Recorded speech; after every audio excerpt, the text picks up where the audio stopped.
கடைக்குள் நெளிந்த 64 லட்சம் ரூபாய் மதிப்பிலான அரிய வகை உயிரினங்கள். பதுக்கி வைக்கப்பட்டிருந்த மிருகங்களை சல்லடை போட்டு சலித்தெடுத்த காவலர்கள். கள்ள சந்தையில திருட்டு விற்பனையா 2 நபர்கள் அதிரடியா கைது செய்யப்பட்டிருக்காங்க. நூற்றுக்கணக்கில் அரிய வகை உயிரினங்கள் மீட்கப்பட்டிருக்கு. என்ன நடந்தது விரிவா இந்த வீடியோல பார்க்கலாம். தெலுங்கானா மாநிலம் ஹைதராபாத்ல மேடிப்பள்ளி பீர்ஜாதிகுடா பகுதியை சேர்ந்தவர் 50 வயதான ஷேக் ஜானி. இவரு மீன்கள் பறவைகளை விற்பனை செய்யக்கூடிய அக்வாரியம் கடை ஒண்ணு நடத்திட்டு வராரு. இந்த சூழல்ல தான் இவருடைய கடையில அரிய வகை ஆமைகள் பதுக்கி விற்பனை செய்யப்படுறதா தனிப்படை போலீசாருக்கு தகவல் கிடைச்சிருந்திருக்கு.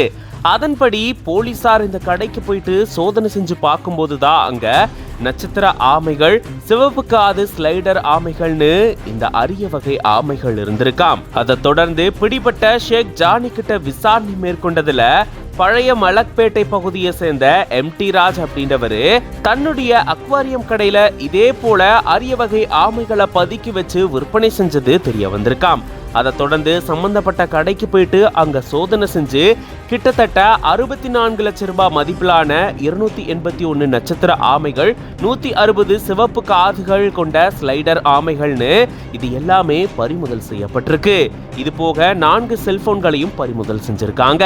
சட்டவிரோதமா இந்த ஆமைகளை கடத்தி விற்பனை செஞ்சதா சொல்லி இவங்க 2 பேரையும் கைது செஞ்சிருக்காங்க.